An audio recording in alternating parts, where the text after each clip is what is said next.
Hello again, Frisbee Tossers. Try and take a little bit from AB's YouTube videos. Anywho, this is round 2 of the Supreme Flight Open. From Gresham, Oregon, Dallas Garber. That's me. Oh my goodness, I'm excited to watch this round. I wonder what happens. I'm on a great card with Ryan Mon, Andrew Presnell, and Mason Ford.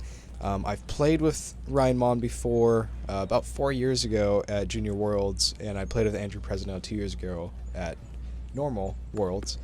Never played Mason Ford though, so it was really cool getting to play with all these guys again. Oh, Mason, first time. Very fun card. Anywho, on hole 1, 300 power forehand, and this little commentary, if you haven't seen the first one, we don't get every clip, but thankfully we do get some. My mom was out here this weekend, and these are all her videos, so thank you, Mom.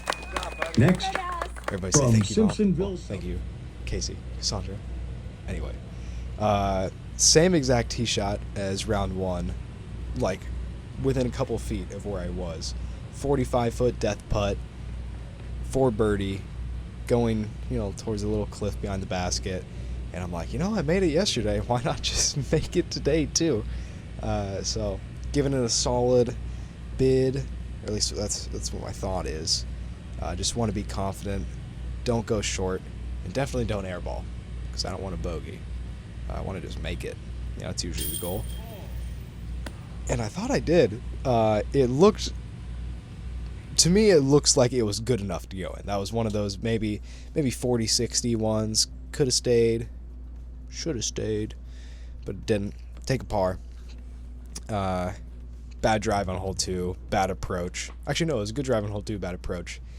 Had nothing. I had to scramble. Kind of weird kick off the hill. Left with this 20-foot putt for par. Through trees. There was a tree on my left shoulder that was kind of in my putt. So taking a little bit of time to try to not worry about it. But I make it. No issue. There's a little bit of issue. But I got the par. So starting off, par, whatever. Parred hole 3, which is better than yesterday. Hole 3 is such a simple hole, and I couldn't figure it out. But hole 4 threw an amazing drive, terrible approach, but I have this slightly outside C2 putt for birdie, maybe the hardest hole in the course, and I left it short. Come on, Dallas, what are you doing? Macbeth wouldn't have left that short. The heck, playing like a rookie out here. Oh, I am one. Hole 6, easiest hole in the course. Just put it to, 55 feet away. It's okay. I missed a 13-footer yesterday. Why not just, who needs to put it to 15 feet when you got the Stokely Wren, baby? Come on. There was some people walking, over to the lead card behind us, and they had to wait and watch us putt. So, put it a little bit more in my head, come on, you gotta, can make maybe 2 more followers off of this putt. Maybe I did. I don't know. I think I talked to them a little bit afterwards. I tried my best to talk with the crowd a little bit whenever I could, show a little bit of character. I don't know if I did that good of a job, but I got some. I've seen the subscriber count go up a little bit. Making the big money. No, we ain't making money yet. Anywho, good putt right there. What is that? Hole 8, I think. Yeah, that was a good birdie on hole 8. This is hole 10.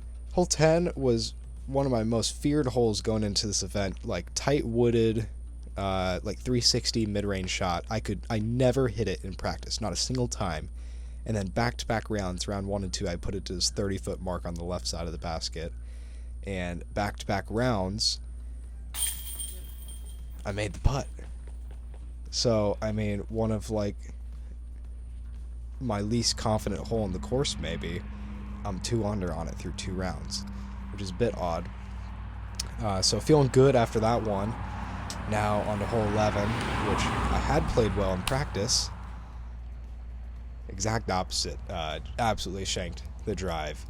I have nothing where I am at. I told my dad, my caddy, my chauffeur, my chef, my father. Like, I just wanted to scramble a bogey out of this. I thought there was zero chance for a par, and I thought there was honestly not much of a chance for bogey either. I was in a bad spot. The only like real gap I had was if I putted directly to my right, and I would have been, 50 feet off the fairway or 50 feet off the tee pad.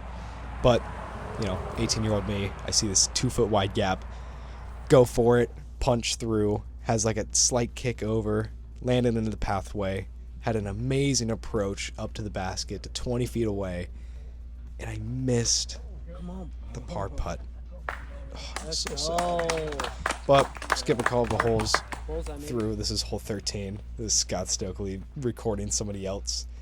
My mom recording Scott Stokely recording somebody else recording me on hole 13 to where I put it to about 20 feet away.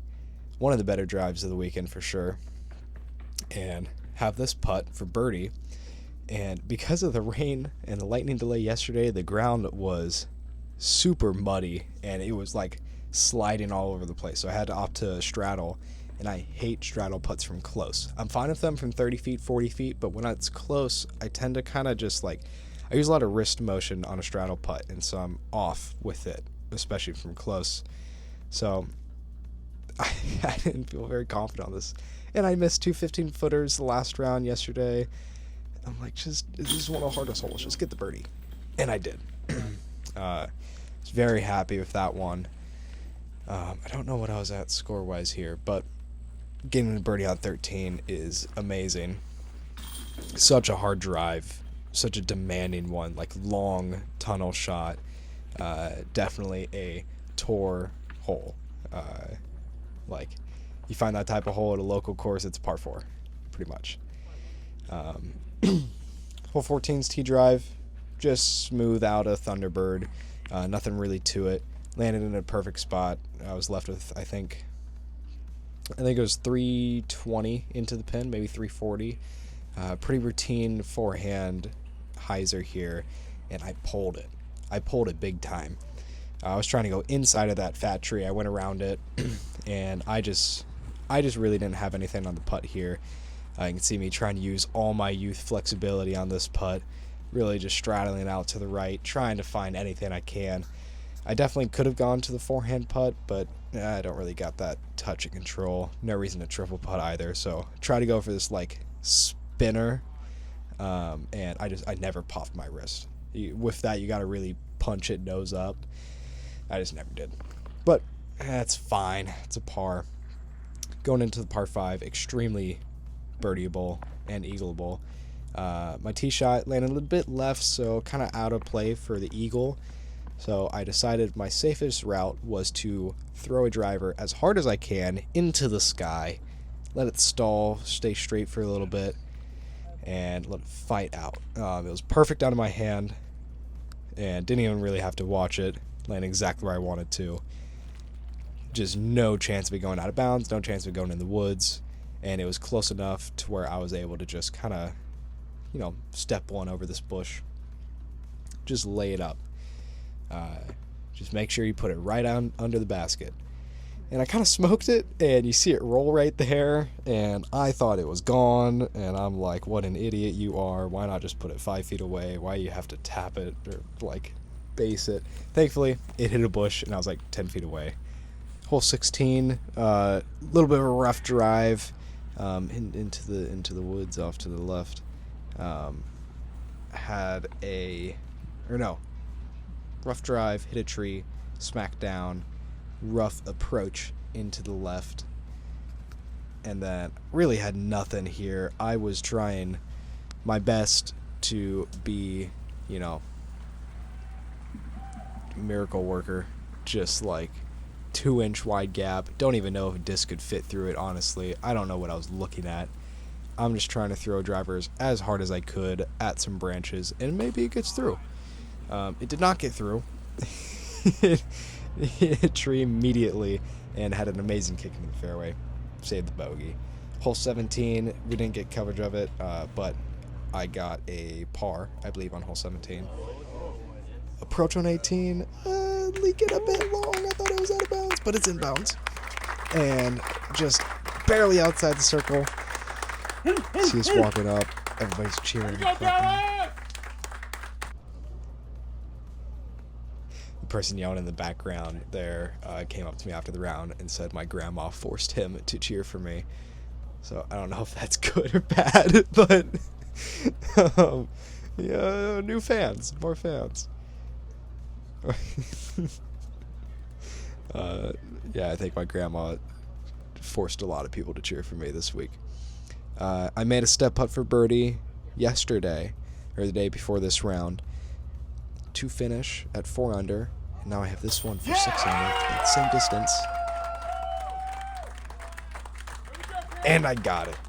6 under round, 10:52, I think it is. Super cool to make it in front of a little bit of a crowd.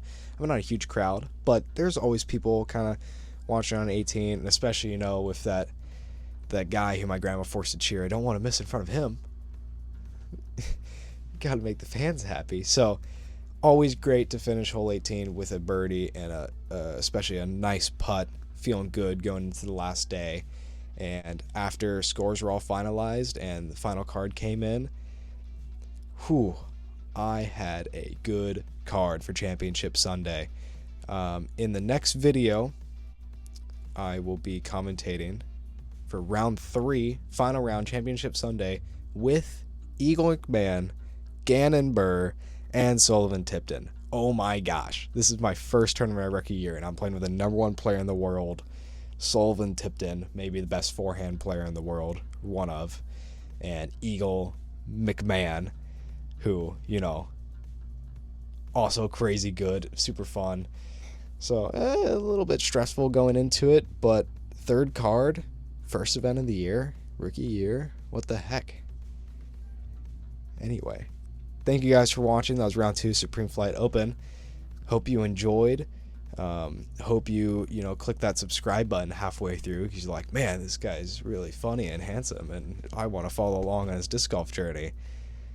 If you didn't think that earlier in the video, hopefully you're thinking it right now, and you're going down doing that.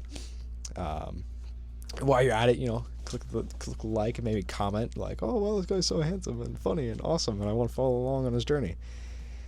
And I'll watch the next video when it comes out. I'm just rambling now. Thank you guys for watching, and I'll see you in the next one.